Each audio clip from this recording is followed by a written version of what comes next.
And it is Between the Slicks, live right here on the Monday Morning Racer platform. Also welcoming the CompetitionPlus.com audience on Facebook and the Drag Racing Connection audience on Facebook. Whichever one you're watching from, you tell me, where are you watching from? Where have you come from drag racing-wise? And where are you going drag racing-wise? I was just recently in Norwalk, Ohio for the NHRA Summit Racing Equipment Nationals.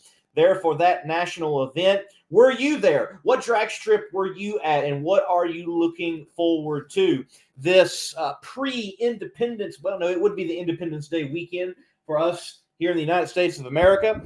Going to get a rare break these days, spend some time at home and with mom and get ready for what will be an epic July and into August for yours truly, Lee Craft, the Monday Morning Racer, covering Funny Car Chaos and NHRA drag racing and everything in between that I can get in concerning the sport of drag racing. Tonight, so that you do know, the show, we're going to go over some drag racing news for sure. Then we're going to dive into the burn down with it being a door slammer. I think that's fitting. And yes, Kirk Wolf will be tonight's guest. He is a first-time NHRA national event winner there at the NHRA Summit Racing Equipment Nationals, and he got the job done in top alcohol dragster on Sunday and did it in one of the most tremendous fields to date. It seemed nearly every heavy hitter was there except the defending champion. And his team, a single car team, was able to prevail over the likes of the Phillips Racing outfit, the Randy Meyer Racing juggernaut, with names such as Julie Natus, Tony Stewart, Matt Cummings, all there. Jackie Frick went down. Huge matchups and implications, and they were able to get the win, certainly making a serious statement in NHRA top alcohol dragster competition. So look forward to chatting with him. Don't know who we're going to have next week, but I would love to get Bob McCosh on the show. Congratulations to Bob McCosh. We'll talk about that in a few moments as well. But he picked up the win in top alcohol funny car. That was certainly momentous. Would love to talk to Bob right here on Between the Slicks. Let's go to the comment section really quick and see what you all are saying. DRC Drag Racing Central, thank you to tuning in. And Sam, good to have you as well. Appreciate that. Rebecca says, my husband was there with Kirk Wolf. Well, very cool. We got to be a part of certainly a big, huge win, and what a great weekend of drag racing it was. We'll talk about that in a few moments, but it was a great weekend of drag racing there in Norwalk, Ohio. And yes, DRC, the last true Western swing, you could say. It's going to be sad, but things are moving forward, I think, for the sport, certainly. And I think in a positive direction overall. All right, we're going to take a quick break. You hit the like button. You hit that share button. I'm going to do the same as well. Right after the break, we will have drag racing news and get into it and what's going on in the world of drag racing. Right after this word by the presenting sponsor, Destroyer1320.com. If you own a beautiful modern muscle car like this 1320 Challenger, I'm sure you don't want it stolen. Because the Challenger and many other modern vehicles have an easily accessible neutral release strap. That was your coin holder in your central console, and beneath that there's this red cord that someone can pop, put it into neutral, and potentially easily steal your car. But at Destroyer1320.com, they have the TDS, Theft Deterrent System, which is a cover over that strap using factory mounting points so that you don't get popped by a thief. So make sure to go to Destroyer1320.com using promo code MMR for 15% off and get your Theft Deterrent System TDS and steal the thieves' hope.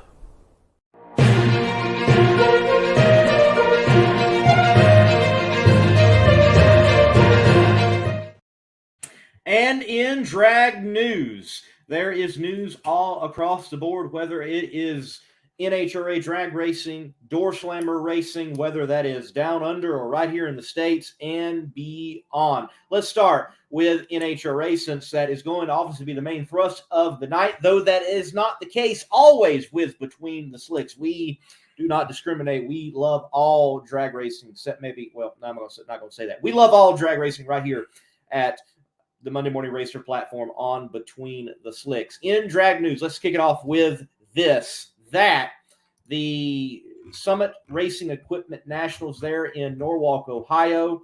What a great event it was. And it was not only a great event concerning the action on the track, but it was also a great event people watching from home. The Fox broadcast, it was on Big Fox, not Fox Sports 1.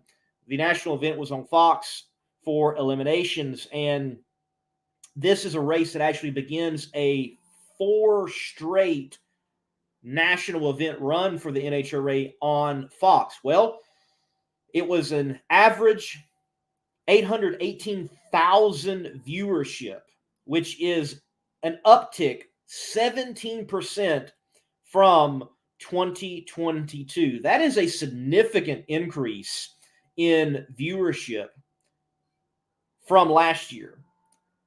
And if people were able to see this race and see the stellar racing that there was, maybe we've got some new viewers. Maybe we've got some new fans that will continue through the Western Swing on Big Fox, and we see an uptick overall in viewership for the NHRA, frankly, for the sport of drag racing. I want to bring up this graphic from Black Cat Sports. You can follow them on Facebook. You can see the top performing motorsports series, clearly NASCAR with 3.2 million, then USL and USA Xfinity with 823,000, and then Fox, NHRA, which we are typically not at the top. And we actually outperformed the Craftsman Truck Series and the WeatherTech Series, IMSA WeatherTech Series, on Big Fox with an uptick in viewership. I think that bodes well for the NHRA. And why does that matter? It matters because exposure and marketing, all of that goes hand in hand. More money for the sport means that it can continue to thrive and move forward. It's a reality that we are in. And I don't care what series you are always attempting to find new partners to move that series forward. You know, Quayne Stott, Southeast Gassers Association, he recently named a new race director. And one of the reasons that he named a new race director was to give him more time. He said this on his personal profile, to go find more sponsorship. And I can tell you, even with Funny Car Chaos, we're looking for more marketing partners for Funny Car Chaos. So it is a reality, and that does connect back to exposure. So that's good for the sport overall. Very quickly, I'll look at the comment section. Let's see what is happening out there. Sam, very quickly, he asks, I'm going to be at the Northwest Nationals. That is my plan, yes. After what will be for me, I'll go over my schedule later, but yes, in short, that is where I plan on being. All right? I do.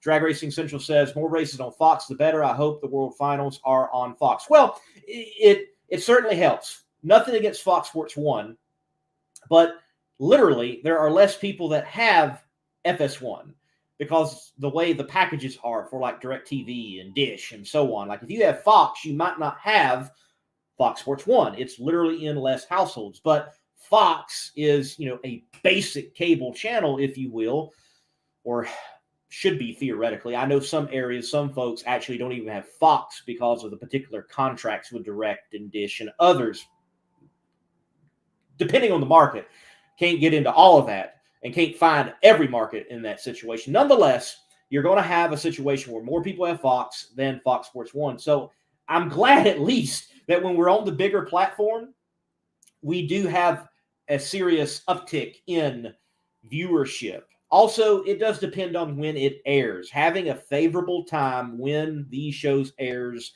certainly helps. By the way, we also can expect another NFL lead-in and lead-out scenario later on in the season.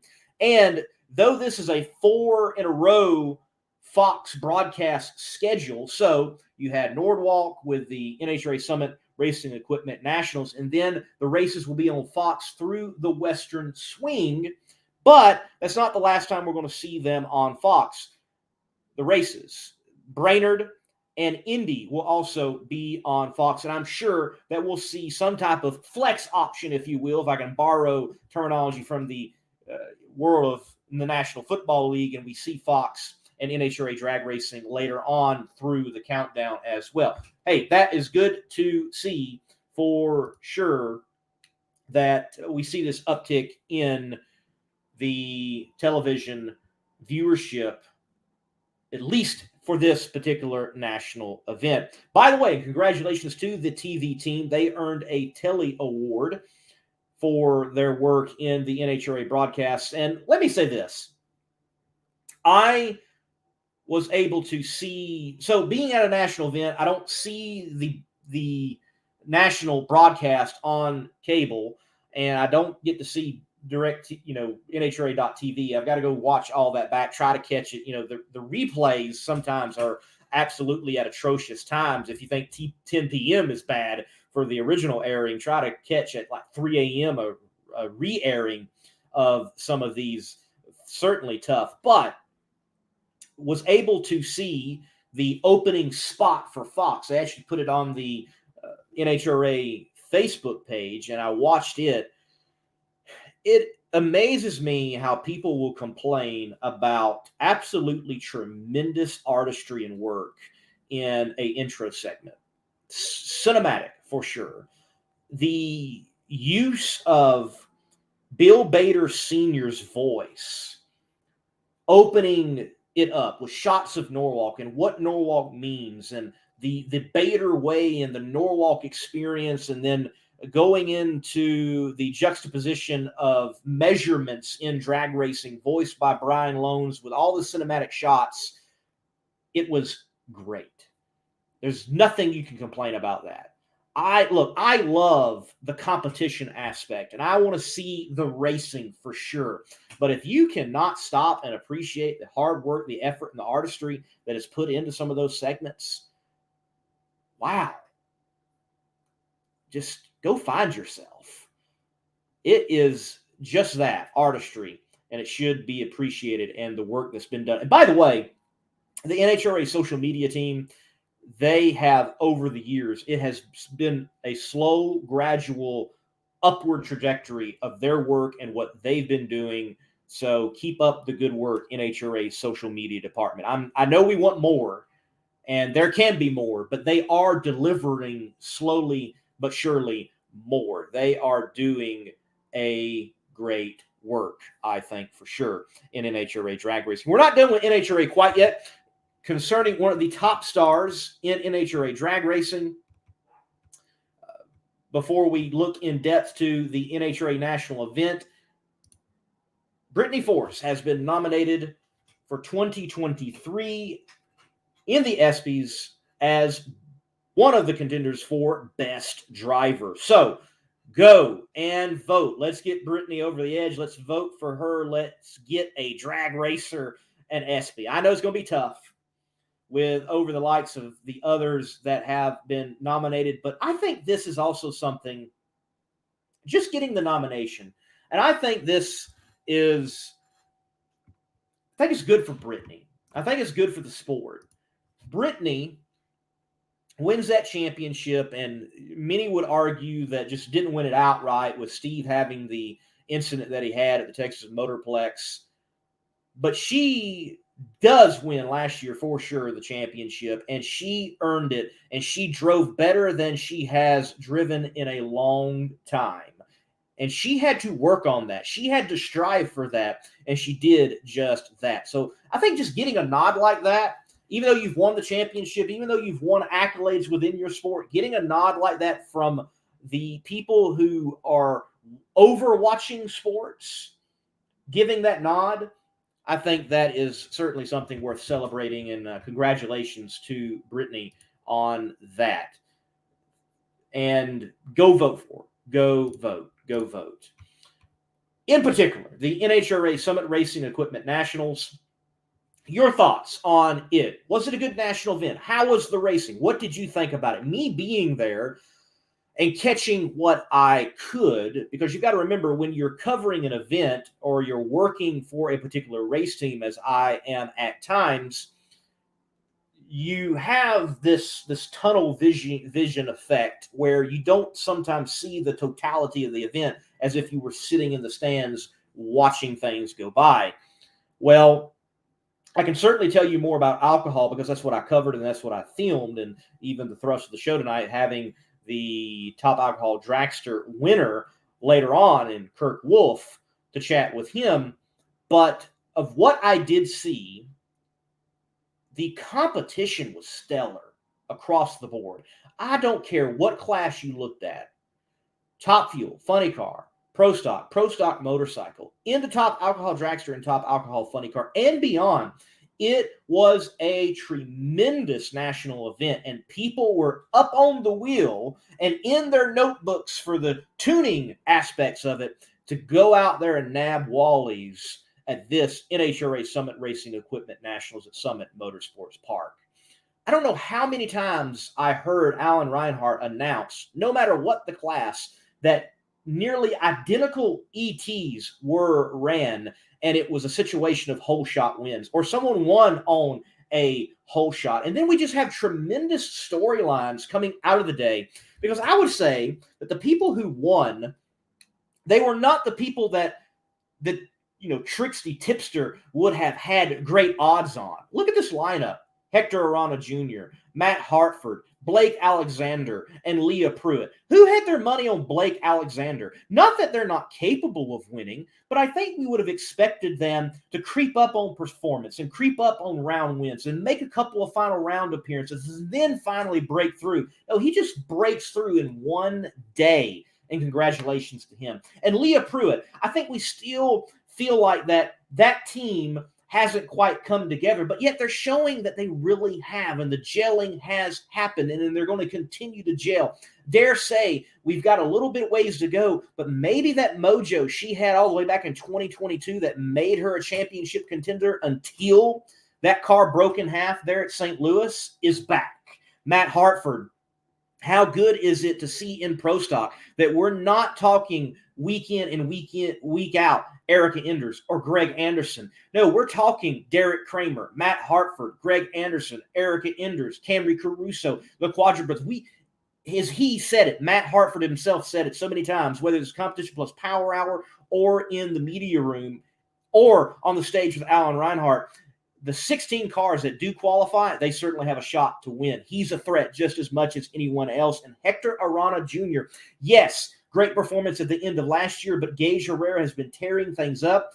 Might be some chinks in the armor with Gage, and Hector Arana slips through with great performance and great riding. Another story of someone that was out, that's back in and is performing exceptionally well. But I doubt many people would have had these individuals as their picks. I will say one person that did have Matt Hartford picked, shout out to him, that would be Noah, Mighty Mac. He did have him picked to win Pro Stock. So solid pick for sure there by Mighty Mac for the NHRA Summit Racing Equipment Nationals. But that's not all. Lauren Freer in Super Comp and Super Gas, and it was so cool to talk to her Tuesday night on the Competition Plus Power Hour, made absolute history. There are not many firsts anymore in NHRA drag racing, period. There are not many firsts anymore in NHRA drag racing for women. But she is the first woman to double up at an NHRA national event. She wins 2 Wallies, one in Super Comp and one in Super Gas. That is certainly tremendous, and congratulations once again to her and to all the winners of the NHRA Summit Racing Equipment Nationals. If you want a deeper rundown, I highly recommend American Hot Rod Entertainment YouTube with Darren Williams Jr. and Dave W. They do a great job breaking down on Inside the NHRA, as they have dubbed it. So go check them out if you want a deeper breakdown of the event. Let's continue. Drag racing news. The World Series of Pro Mod. It has been announced that it will return March next year, 2024, March 1st through the 3rd. If I remember correctly, it is back. But by the way, that is also the same weekend of March meet, so you go west and get Nitro. Just want to throw that out there. Yeah, remember that. And then Southeast Gases Association, not this weekend, but coming up, they will be at London Dragway July 14th through the 15th for the continuation of their 2023 championship campaign, the revival of nostalgia gassers and the way they ought to be done and run, and they're certainly doing that. London Dragway up there in Kentucky, neat place to go visit. It needs to be on your list. So many great drag strips across the country. You need to get the London Dragway. You will thank me later. It is such a neat place to experience a drag race. And in the state of New York this weekend, Pro Mods are back. Empire Dragway, another great facility, a facility that continues to make strides and continues to improve. June 30th and July 1st, the Northeast Outlaw Pro Mod Association, they are in town. And you can see Pro Mods in an entire show slated there at Empire Dragway. That is south of Rochester, New York, a track that has a long history and even a history of hosting the Empire Nationals, as they were called, IHRA national events. But Pro Mods are back for the Northeast Outlaw Pro Mod Association there at Empire Dragway. And Kearney Raceway, Funny Car Chaos, July 7th through the 8th. They will roll into town in Nebraska for what will be yet another tremendous Funny Car Chaos show in the Cornhusker State. Looking forward to getting back to Nebraska. Storylines are abounding for this one for sure. And before we do roll on, I do want to make mention, circling back to the NHRA Summit Racing Equipment Nationals, Bob McCosh. I want to get him on the show. I want to talk to him. I did interview him. You can see that later in the full event recap of eliminations for the alcohol cars from the Summit Racing Equipment Nationals, but you can also see it on Facebook and YouTube now, the round-by-round type of segments. 40 years he has been making attempts to win a NHRA national event, and he gets it done. And he has been clear that he is shooting for a championship in 2023. So keep your eyes on the car dealer from, I believe it's Missouri, Bob McCosh. He is out there and he is gunning for championship. And you want to talk about a man that was elated. Can you imagine 40 years of attempting and trying and working? And he overhauled his program to earn this very moment. Congratulations, Bob McCosh. In further news, I'll take the time since it was asked, and I'll go back in the comment section. It was asked by, let me see if I can find it. Oh, Sam, you coming out to the Northwest Nationals? Yes, that is the plan. So this is how it will look for me coming up very soon. Not this weekend, kind of get a break, but I will then roll out for Kearney, Nebraska, Funny Car Chaos. Then it will be to Mocan Dragway, just north of Joplin, Missouri, for Nitro Chaos. From Nitro Chaos in Missouri, travel to Kent, Washington for the Northwest Nationals there at Pacific Raceways. And from Pacific Raceways, we'll travel out of Washington down to Albuquerque, New Mexico to cover Funny Car Chaos. So got my own Western swing out of the central part of the country coming up pretty soon. Looking forward to that as well. In fact, that trip should, as long as everything goes well and it does go off the way I intend it to, will get me the totality of the continental 48 of the United States and just have left Alaska and Hawaii. I'm looking forward to being able to say that as well. As we continue, it is, Drag Racing Central. The real question is there a discount at Bob's dealership? Maybe. I mean, very well after winning, he could certainly have had a discount, and maybe I need to check in on that and see what the winner's discount is. Alan Reinhardt's always like, $5 off or something like that. No. We need something serious. You won. Spread the wealth, man. Spread the wealth. But there very well might have been a discount. Well, we're waiting for Kirk Wolf to come into the green room. We'll be chatting with him. That is planned later on tonight. He is the guest tonight. He is the winner in top alcohol dragster competition at the NHRA Summit Racing Equipment Nationals this past weekend. As we continue to wait for him, we are going to take the time. We're going to take the time. Well, I'm not able to do Denver because it is the same weekend as MoCan. So there you go. Covered up by a chaos race. Overlap. Happens. Like often. Let's talk Factory X. I'm going to play a video. We'll come back and talk about it. Go ahead and dive in the comment section what you think about Factory X. Yes, this car right here that Greg Stanfield was driving that had its first public showcasing at an NHRA national event. Yeah. Dive into the comment section. Let me know what you think, what you thought as we play the video from the NHRA Summit Racing Equipment Nationals and this public debut. And Greg Stanfield with the first ever run in front of the crowd on Factory X.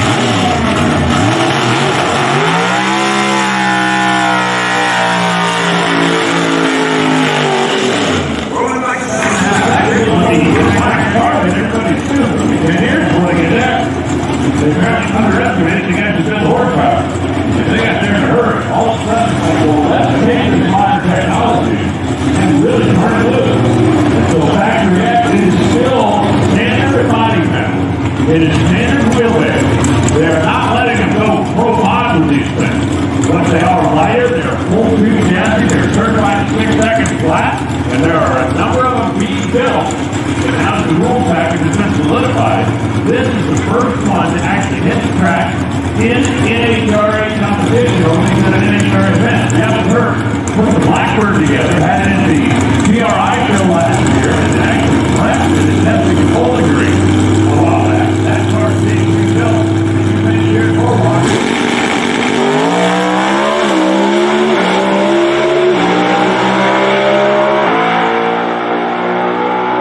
We're pulling down the track. Now it is a no-time run.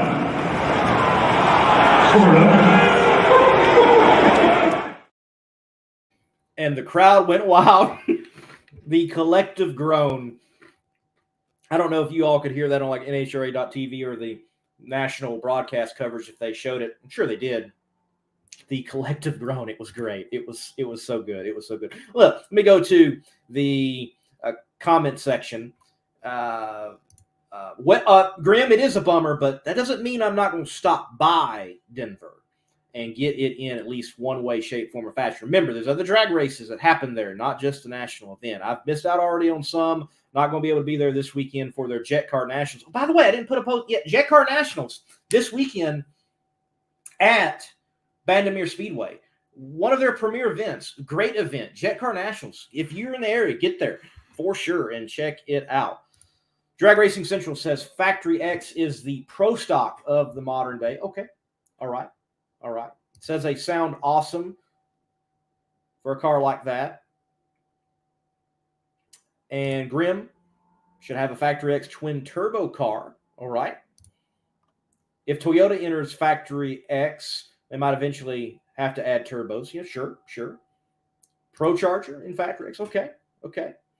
And yes, again, the collective moan for there being a no time. I, in a very crude fashion, pulled the stopwatch out, when it left and then crossing the line. And I got a time of like 740.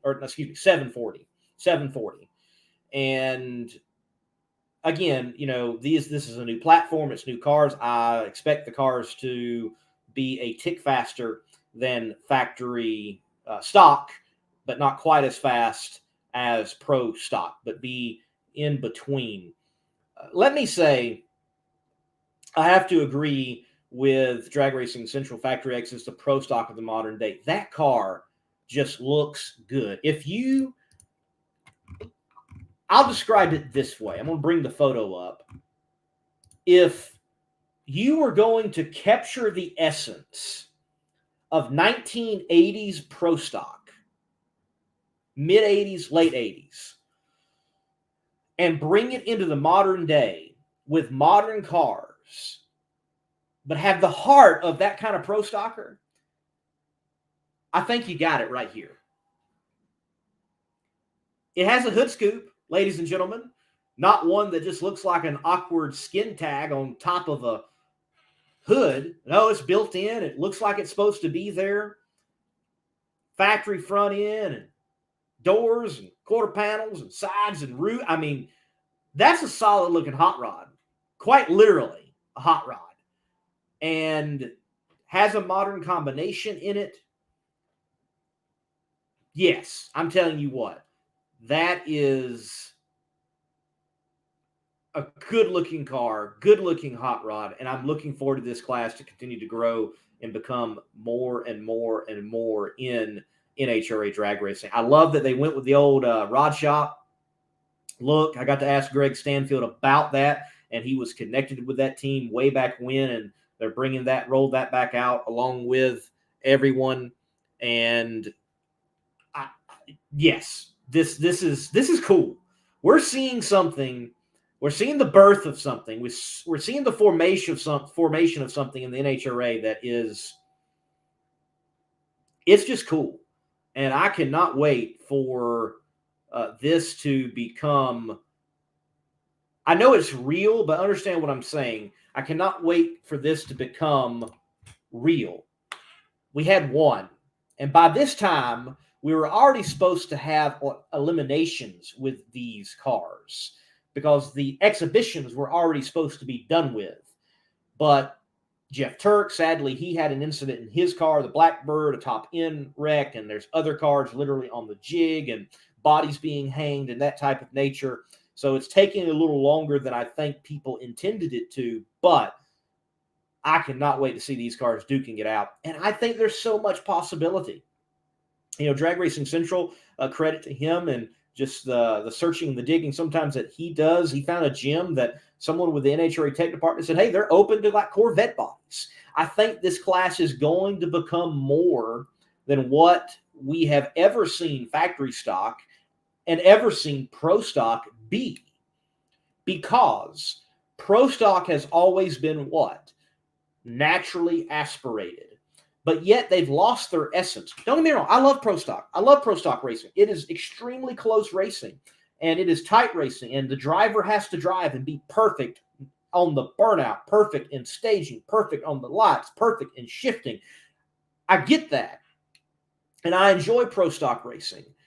But this class may very well find that in-between and happy place that I think we've needed in NHRA drag racing for OEM resemblance, not just in body panels, but in combinations as well. I'm looking forward to where it is going for sure. And it is going, I think, in a good direction. Cannot wait to see where this goes for sure. We'll go back to the comment section. Walter Jones says, better than Pro Stock. I missed 1970 Pro Stock a lot. Hemi versus 427 Ford AMC.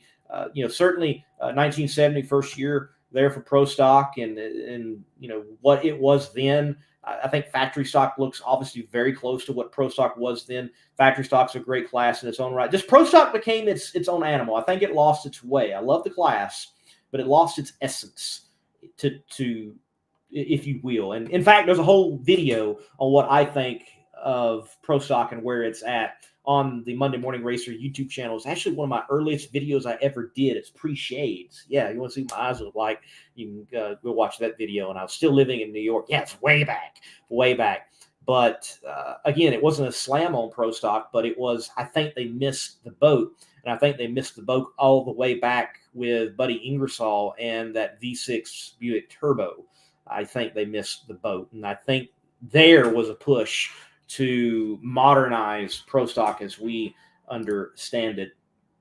Drag Racing Central says, in the tech department seems open and allowing other bodies from said OEMs. Yes, for sure. You covered that, and glad you put that out there. He says, Paul says, I'll see you in Indy since you're not going to Denver. It'll be here before you know it. Yes, that is the case. I do plan on being in Indy. Won't be there for the entire weekend because, again, I have Funny Car Chaos overlap.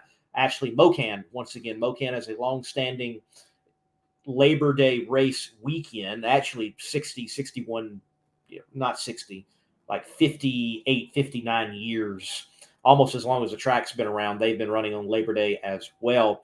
So we'll be there. Very similar to what I did last year. I'll probably be in Indy, like Tuesday, Wednesday, Thursday travel, get to Mocan, work Mocan, travel back, and be there for the U.S. Nationals on Monday and cover the event. Walter says, Pro Stock could be replaced with old Gasser Will Up Racing. I would be fine.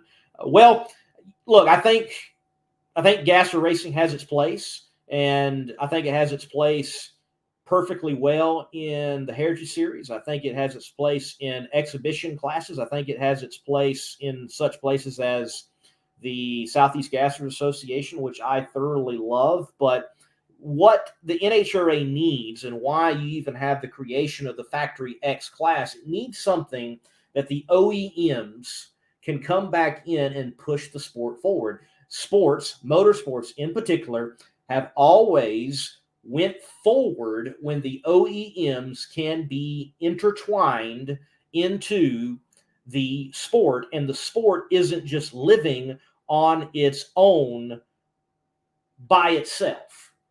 And I think we're about to get that with Factory X, or at least I hope so. Hey, Destroyer 1320, man, thank you for your support. Thank you for watching. And as he says, hit the like button, y'all.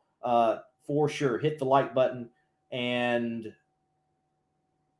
check out Destroyer 1320. I know we already played the commercial, but Destroyer1320.com, especially if you have a matter of fact, Eric, if you want to put in the comment section what you cover, please do. But if you have a Challenger, if you have a Ram truck, if you have a Jeep Cherokee, modern vehicles, they can be stolen. They can be stolen easily. And he has a very simple yet innovative product to help save your ride. So be sure to check him out as well. And Drag Racing Central chimes in and says Factory X could also be using hybrids in the future. Great for OEMs, as much as many won't like that. I mean, again, I think whatever can help, whatever that may get OEMs back in and you get OEM dollars, that's going to be impactful to the whole sport. Okay? So that's why I think Factory X can be so great, in particular for the sport of NHRA drag racing. So I know we've got Kirk in the green room. We're waiting to see if a camera will come on and we'll be able to hear from him or see him and talk with him in just a moment. Yes, on YouTube, asking the question, where is Kirk? Well, he's in the green room, but I don't have a camera on for him, and I'm not in control of that. So I'm waiting to see if we can get a camera on for him. And then we will bring him on and chat with him about the win and go over what his weekend was like there at the NHRA Summit Racing Equipment Nationals. But this is normal to chat with someone at the latter half of the show, though a bit earlier. So we got a camera for him now. We'll go ahead and get him on. Surprised that he's even able to get on, being out there in West Texas. They have signal. It blows my mind. I've been out there. It's amazing. We'll take the break, and right after the break, we will chat with Kirk Wolf, the NHRA Summit Racing Equipment Nationals in Top Alcohol Dragster. Power-Built Tools exemplifies innovation in the tool industry. From hand tools, power tools, and even tool storage. Check out powerbuilt.com for Power-Built Tools. And remember, use promo code MMR15 for 15% off at purchase.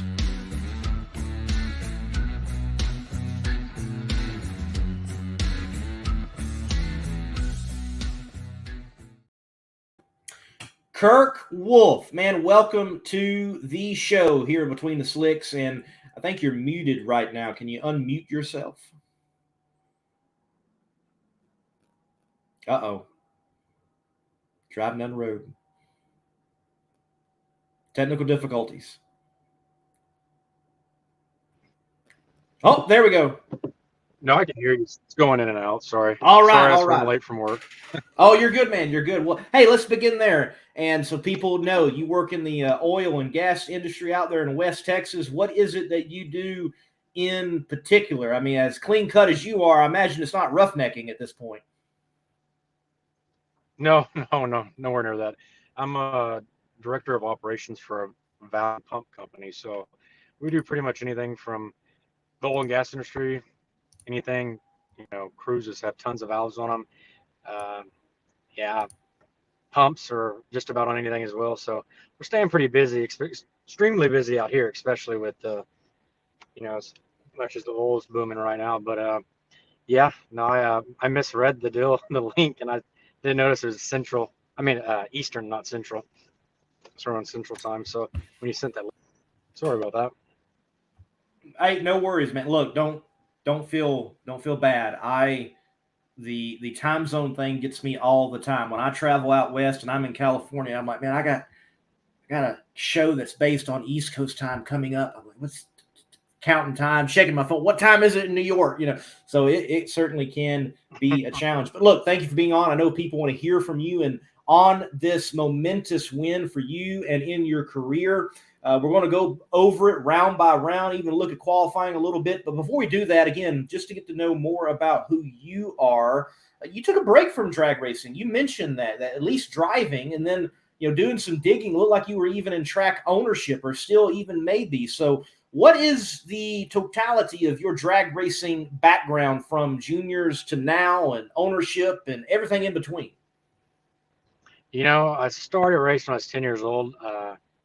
Then I went to, race anything from super comp car, super street car. And then I ended up purchasing a racetrack that was in my family at one point, 2011, Little River Dragway in Central Texas. And I sold it in Labor Day of 2016. I just got burnt out on it. I mean, every weekend, it's a 7 days a week job. And, probably was the youngest track owner. I bought it when I was 25 years old. Of course, with help of, financial backers, but I decided to go alcohol funny car racing. I did some of that in 2016. And then I was offered to drive the Boer family top alcohol dragster, the blower dragster, in 2016, 17, and set some records, went 525, 276 with a converter car. So, and then I just kind of got burnt out. It's like spending a bunch of time on the road. Unfortunately, as everyone knows, drag racing doesn't pay your bills. And so I knew I had to get back to work, and I wasn't going to blow the money that I, made off the racetrack when I sold it, and put that in savings. And decided up about 2 years ago, I was talking on the phone with Ken Tech sponsor, and he's like, let's go make a race. How much is it to rent a car? And, we kind of did some digging. I talked to a few people, and there just wasn't a whole lot out there at the time. So I decided to, I took another 6 months, and then Dean calls me, and he's like, hey, don't tell anybody about I bought an A fuel car. I said, okay. I've driven a top fuel car. I made passes in Canada. It's the brown car. Wasn't a whole lot of success. I think I'm going to go make some more passes this summer as a plan. I get with Bill and the guys up there and see. But yeah, so back in the seat, and I raced Dallas, Earlville last year, the regional, just to get some seat time.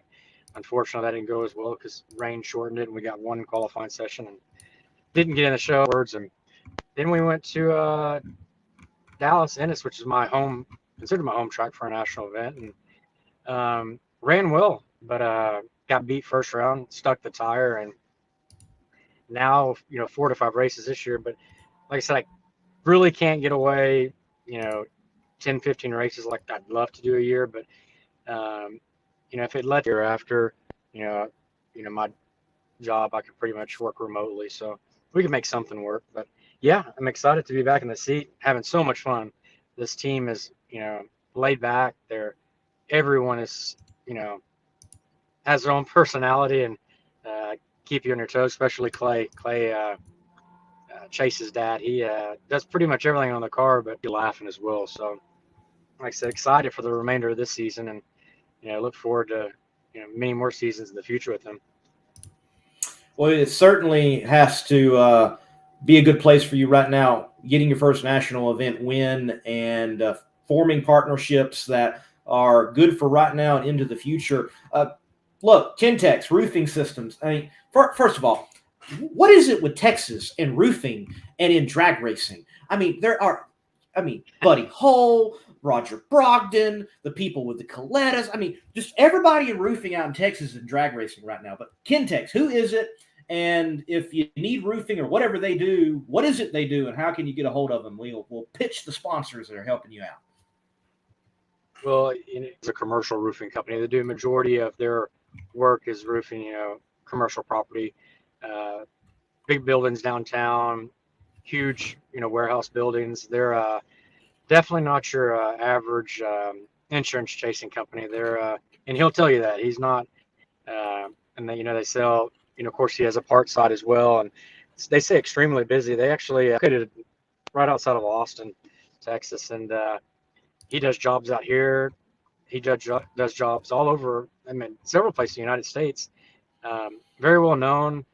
Ken started.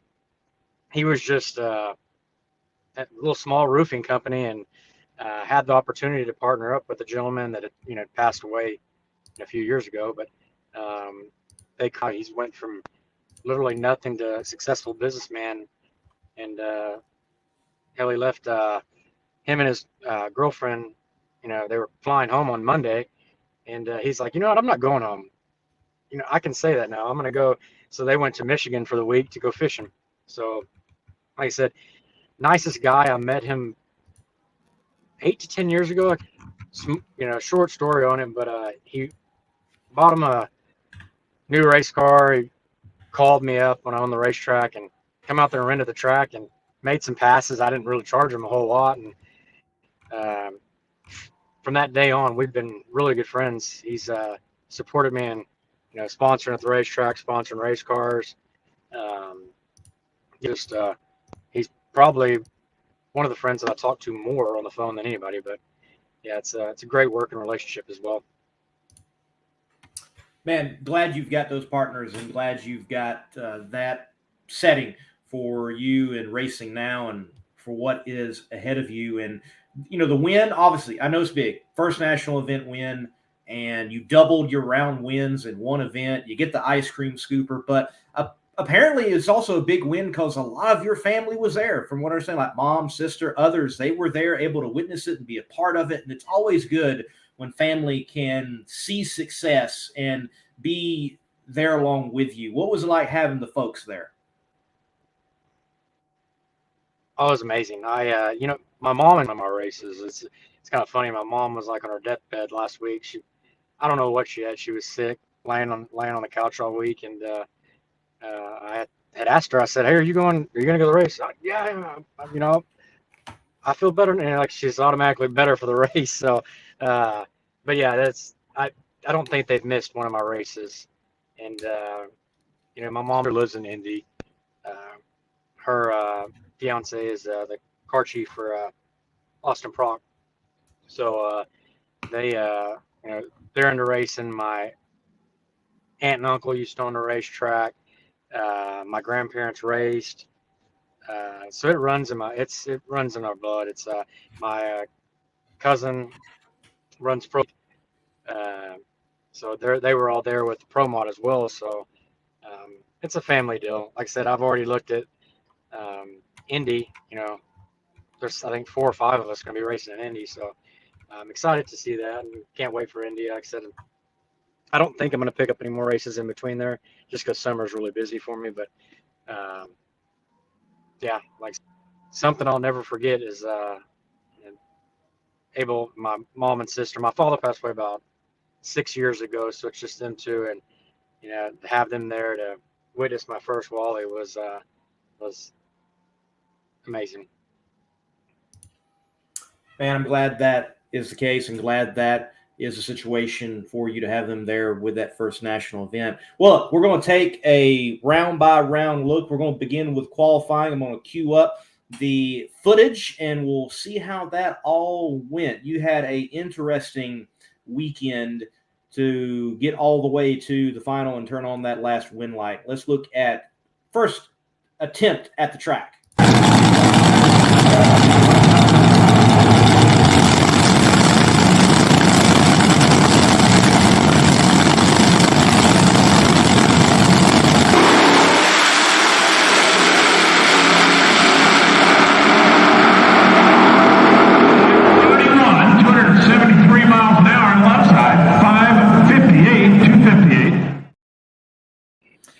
All right, so let's break it down because you were a part of the few pairs that actually did in Top Alcohol Dragster make the track there on Friday before the rains misted and then certainly rolled in and everything was washed out except for that one session of nitro later on into the evening and the night. So we bring things back up and you get to take another crack at it. And I'm going to play that, and then we'll talk about both of them together.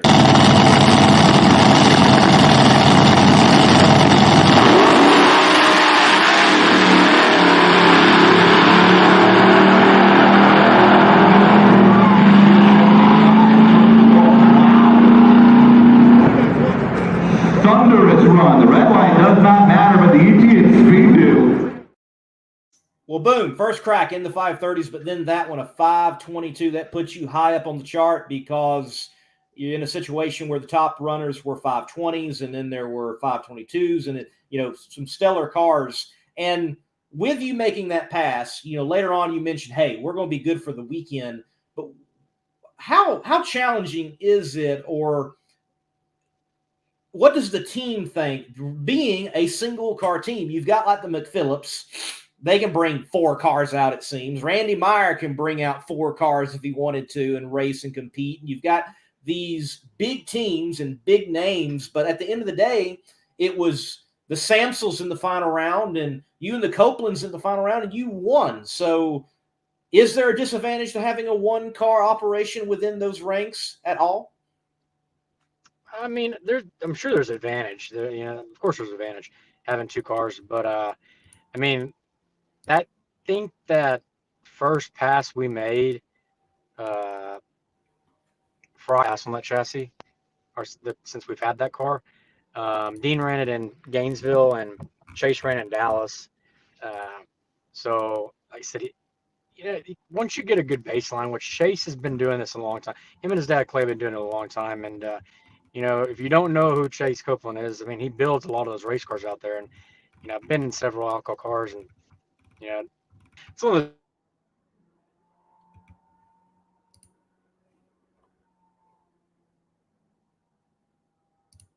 in the car a little bit easier. And, but I mean, yeah, of course there's advantages, but, the problem is, Chase has had a good tune up in the car, but I think, he's kind of shied away first round some of those races, and which I don't blame him. I mean, he knows that, as a paying driver in there, he's probably like, I don't want to get this guy, shake the tires, go up in smoke. And like I said, I respect totally all of his decisions he's having. When he went that 22, you could tell that he had some, confidence for sure. And like I said, I just, you kind of had to trust all of them, especially, putting in the motors, and I said when we seen the 22, we knew it had a low 20 pass in it. Teens, of course the air was terrible all weekend, but we didn't hurt any parts. Knock on wood, we just pulled valve covers off, checked everything, changed the oil and stuff, the light stuff. But yeah, no, I said there are advantages, but then there's experience too. And I said Chase and his dad have been around it so long, they've seen numerous track conditions that ones that we've seen this weekend. Like I said, you could tell he was able to tune around it. He had the car running like a bracket car. If it wouldn't have been for 2 passes against Julie, I put some cylinders out about 1,000 foot, and it ended up running a 28 and cylinders out as well. But it would have went a 26 every single pass if we put cylinders out. Yeah. Car was certainly performing well. And the last qualifying effort, you all went out there and saw how far things could be took, and it smoked the tires not too far after leaving the line. But hey, you were well into the show and ready to go into eliminations on Saturday evening. We'll take a look at round 1 right now.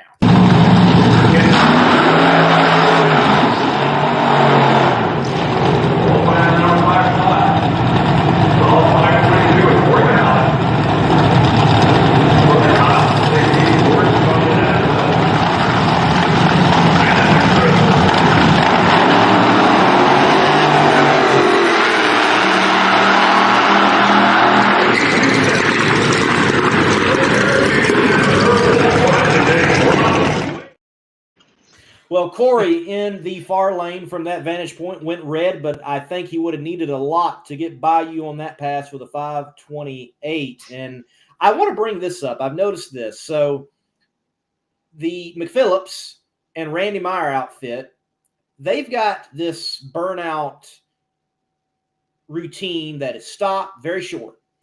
And it seems like the Texas boys, because I've noticed this at the regional with other teams down there and that are based there, you all have this rolling, almost Top Fuel-esque type burnout routine. Why? What's the difference? Why is that the routine that you all have instead of the stop and go type of scenario? I've been told, I think I'm correct, someone can correct me if not, but it's because he has so many different drivers in his car, and it's a consistent way that they can keep everything consistent on his tune-ups.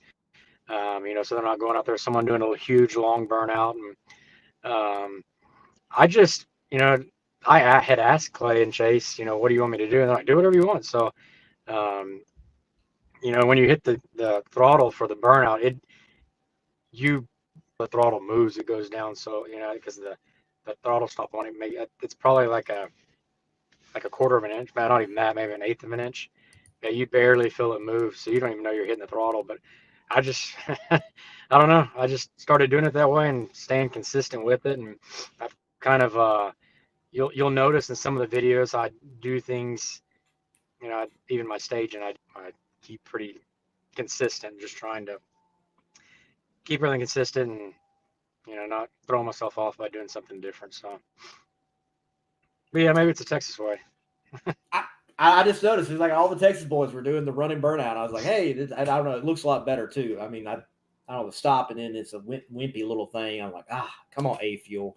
Come on. Anyway, you get the round win there. Moving on. Big matchup in round 2 on Sunday. First pass on Sunday for the alcohol cars. And you've got to go up against a really bad lady right now. She is the national points leader at that event and leaving the event, Julie Natus, in a Randy Meyer Racing car. So, look, you seem to be a very calm, cool, collected individual for sure. But is that one going into the second round of eliminations that there might have been some nerves, or were you able to put those nerves away? What were your thoughts rolling in to the matchup against Julie? Really? I mean, man, I get nervous, but then once it all goes away.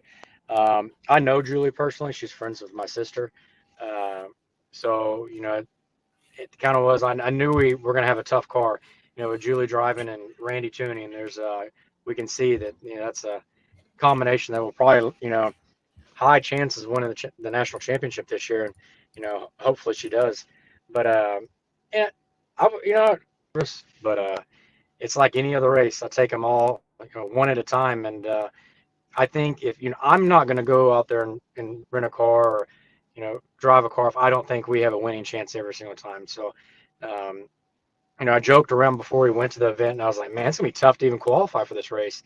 And if the weather probably would have cooperated, we probably would have seen well, that's to say that's nasty. I think Dallas, there was a 5:30 bump at one point, like 2017 or 16 or something like that. But no, it was a tough field, and like I said, I just took every race at a time. And to say I wasn't nervous, I can't say that. But yeah, there's always nerves. But once you get in the car, I kind of just clear everything out of my mind and try to cut a light and win.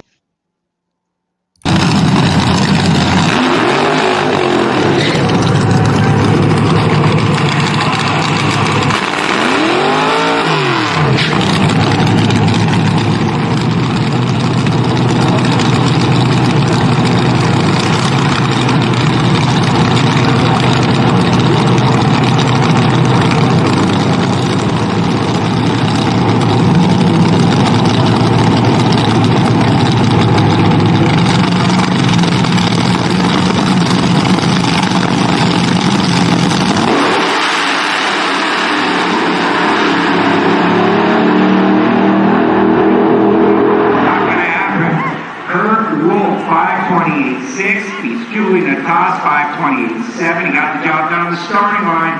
And Kirk. Dang, that was a good drag race. 5:28, 5:28, 7.6.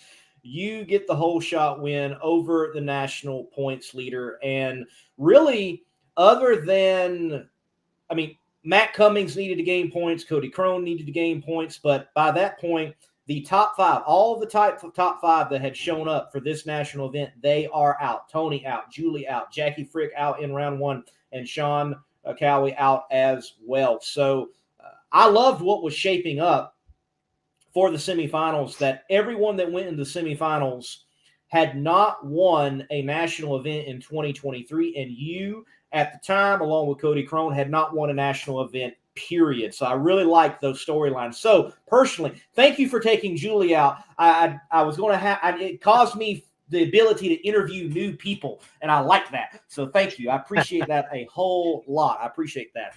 And you've got a tough matchup going in the semifinals. Matt Cummings, he's been on a tear on the regional side of things going into this national event. A McPhillips ride, another multi-car team that is getting it done once again, whether it's with Tony or Jasmine and Matt himself or Coughlin and whoever else they throw in that ride. But I imagine by this time you're in semifinals. You've got past Julie, Randy Meyer car is running well. You already got that confidence that I bet by that time you're like, man, I can win this. Was that coming in already at that point? And trying to keep yourself from going to the final before you ever got there in your mind? 100%. Yeah, I'd told, so I had numerous people text me in between rounds, and Nate Van Wagen at Drag Illustrated, I even wrote him, and he can tell you, he said something nice past, and I was like, we're going to win that Wally. And, I'm a humble person, by far not cocky at all, but I said, I had that feeling, everything was everything was falling in place correctly. It was, everything was going good. And the turnaround times we were getting, it was killing us. The finals was 30 minutes. They gave us to get the car turned around, and they were calling us up, and we were still putting a clutch back in it. So, like I said, that's where, you have a great group of guys that were hustling to get it done, and we were able to make the finals and semifinals with those turnarounds. But yeah, like I said, calm, collective. I just knew I had to go up there and do my thing. And the thing that I did, I didn't tell you all, is I was having trouble. I just couldn't cut better than a 60 light. And I'm trying to stay consistently in the 40s and 30s, below 50 at least. It's difficult to cut a light in an A fuel car. But like I said, when I I think against Julia, I was 44, 48, something like that. I knew, I was like, oh, okay, now I'm back in where I'm supposed to be on the tree. So that gave me some confidence as well. But I knew running against Cummins and the McPhillips team, it was going to be tough. I knew it'd be a good race, but definitely not the outcome I had. I can't remember. I can't remember what had happened on that one. I think we'll see here shortly. We're going to burn a little nice.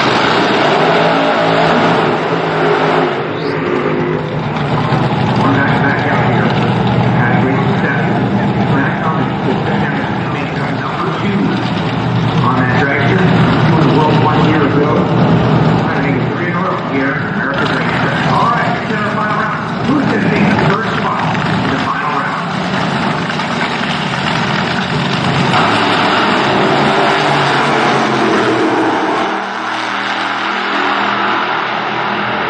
Kirk Wolf with 5:26, 2:73, and no 48 reaction time, going to his first ever final round. Ray and Sarah. Well, you can clearly tell on the video that Matt was sleeping, and then he didn't have enough steam either. 26 over his 28, and you left on him for sure to pave your way to the final. And I love it. You've got Cody Crone, who is certainly a rising star in NHRA drag racing. People have heard that name already with him licensing in Top Fuel earlier the year and success at the Gator Nationals and doing well in regionals as well. And then you've got this lone wolf in Kirk Wolf, and probably a lot of people don't know who the heck this guy is, and got an opportunity to win a NHRA national event. And I love that juxtaposition, and I love that 2 single car teams made it to the final round. And honestly, the storylines going in were, we've got almost the entire top 5 of the national points leaders coming into this event, other than Joey Severance, and you see them battle it out, and they had opportunity to have good days, but people such as you and Cody Crone and Madison Payne, well, they made them stub their toe and pause that championship run and chase, because no one really gained on anyone other than Cody making some strides, but you get the win. And I love what that sets up for the class. That, like, if you go to Indy, people have got to be looking at you. They can't just look at Julie or Tony or Matt or Joey or the big names, if you will. They got to go, hey, this guy showed up at Norwalk and he beat them all. Hey, Cody, even though he might not, so on, so on, so on. I love the storylines that we're getting in Top Alcohol Dragster right now. Do you feel like you played spoiler at all? Does it feel like you were that guy? Or you're like, I'm just a drag racer going out and winning Wallies? Yeah, I guess we're halfway through the season. Like I said, I wasn't planning on going out there and, I'm going to make sure they don't win this round, and I want to beat them so they don't win the championship. None of that ever went through my head. Like I said, really, I just going out there to have fun, go fast, have fun. Like I said, I've been in situations where I run for championships. We were close to winning the regional champion 17, and definitely, nerves got to me in some instances. I messed up a bunch, and well, not a bunch, but enough that it cost us some. And I said, I would rather go out there and have fun and win a race or two than go out there and stress. And it's just, I'm too old for that now. I mean, it's maybe not anymore. Like I said, it's when I'm not having fun anymore, we're not racing anymore. That's just how it is. And I said, that's why I think I got one of the best groups out here that, after we make a pass and we're done for the day, we all pop up in a cold beer and enjoy it and sit there and tell stories and talk about what we did for the day. And that's my kind of race. And like I said, I just want to have fun. Folks, Kirk Wolf is your NHRA Summit Racing Equipment Nationals winner. This is what the final round looked like against Cody Crone. You take care of your business. Time to go with it. Cody and Kirk. Somebody wins for the first time.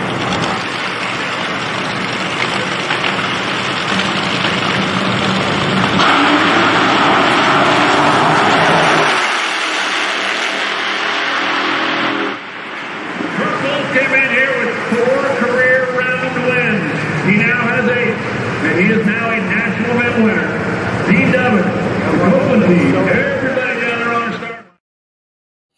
And y'all needed some shoe polish on that thing with 526s and 528s in eliminations for sure. I've got, honestly, one last question, man. We've done it's been a great chat covering who you are and the round by round, play by play scenario. At Norwalk, Ohio, at Summit Motorsports Park, you get an ice cream scoop when you win. I love that they've got a regional flair type of trophy along with the Wally. But have you used it to scoop out ice cream yet? I have not talked to a single winner that has done it. Has anybody done it yet? Have you? No, I honestly can say I haven't. I maybe need to try to, but like I said, it's sucker's heavy. I mean, it's way heavier than you think. But I've seen it every year. It's kind of like, I want to win Ennis. I mean, I'm not gonna wear it, but I wear it there. But and I don't walk around wearing cowboy hats. And but yeah, there's the certain track. I forget the other ones that have they give away certain things. But yeah, that's the ice cream scoop was definitely my bucket list. Like I said, seen it over the years, and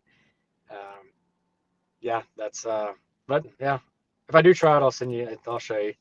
Yeah, I'll send you a photo. Hey, that's a social media moment, putting my win to good use. Yeah, you can't say enough about the Bader family. It was sad, hearing about Bader Sr. passing away. But like I said, they are there for the racers, and they that's why if you look at my schedule, the 4 solid races I have this year, I picked them because they're tracks I like, and that's one of them. It's so clean. That track is just everything about it, the details that they have in it, and even Bill, he was at the end of the track and shook my hand and gave me a hug and gave me the ice cream scoop, and that shows a lot of track owner down there, supporting the winners. And I seen even Evan Bader. I seen him walking around, the pits, doing certain things. It's a deal between them, and it shows. It definitely shows, and they definitely got to be proud of the facility they have. It does show. I have seen it now when PDRA has been there. I've been there for a PDRA event, what they do for the PDRA. I saw it a couple of weeks ago, 3 weeks ago, for the Cavalcade of Stars event and the NHRA Regional, where Top Alcohol, Funny Car, and Dragster were played up as stars in that program. And you certainly can see it from the way they maintain the facility. And yeah, you don't get to interact with the track owner at the top end at every track. That doesn't happen at every track, but it happens at Norwalk. It is quite literally, I think, the Disneyland, Disney World of drag racing for us, the way they have everything themed out, the customer service, everybody's playing a role, and they look the role of being a member of America's Racetrack. And you have won at America's Racetrack, earning your first NHRA national event, Wally. Congratulations once again, Kirk. Anything else that you want to say out there to everyone watching?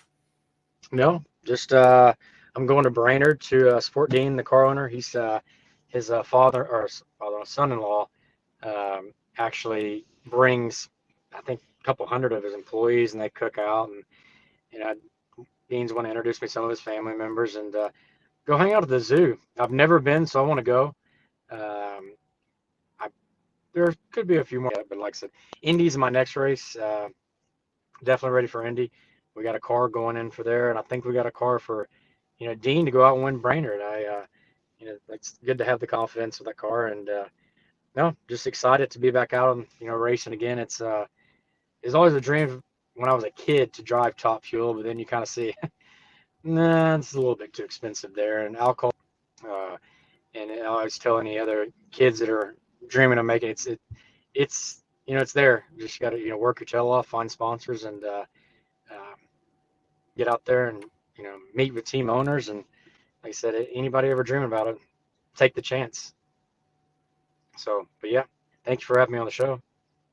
Spectacular, man. I'm glad you have took the chance, and thank you for sharing that. Work your butt off, and you never know where you might get, just like you have got yourself into the winner's circle for a national event in the NHRA. Thank you for your time. Enjoy the rest of your evening. I look forward to seeing you at Indy. Thank you. The drag racing life and the RV life seem to go hand in hand like nitromethane and superchargers. And when you are traveling through the Lone Star State and you're needing work done on your RV, well, DFW RV Center is your star to contact.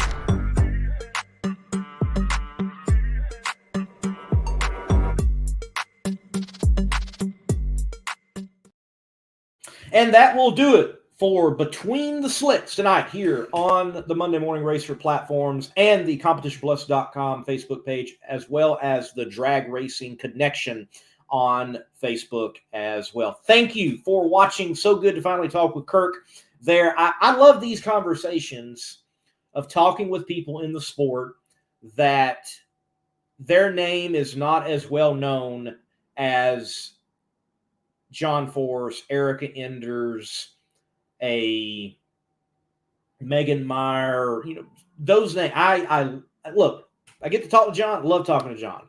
I get to talk to Erica, love talking to Erica. But I really enjoy talking to people around the sport that you need to hear from, that you might not hear from.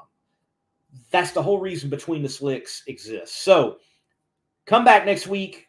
I'll try to work on getting Bob McCosh on. Would really like to talk to him. But whoever we do have on next week, Thursday, 8 p.m. Eastern Time, is someone you need to hear from in the world of drag racing, wherever they're doing that drag racing. Well, I'm going to have a rare little bit of time this weekend at home. Still may go catch a race and support a local track and enjoy a race, whether it's a roundy round race or a straight line race. Nonetheless, going to enjoy some time at home. But then we'll be on the road once again, heading towards Kearney, Nebraska for Funny Car Chaos. Thank you for watching. Hit the like button, hit the share button. I'm Lee Kraft, the Monday Morning Racer. Until next time, God bless, and keep the pedal to the metal. Race fans, the funny cars are back. Kearney Raceway Park welcomes Funny Car Chaos. Friday night and Saturday, July 7th and 8th. This is the fastest, loudest, most ground-poundingest drag race of the year. Kids 12 and under get in free, and every ticket's a pit pass. Plus, don't miss the fireworks show Saturday night. It's Funny Car Chaos at Kearney Raceway Park, July 7th and 8th. And you just gotta be there. Visit krpi.com for more info.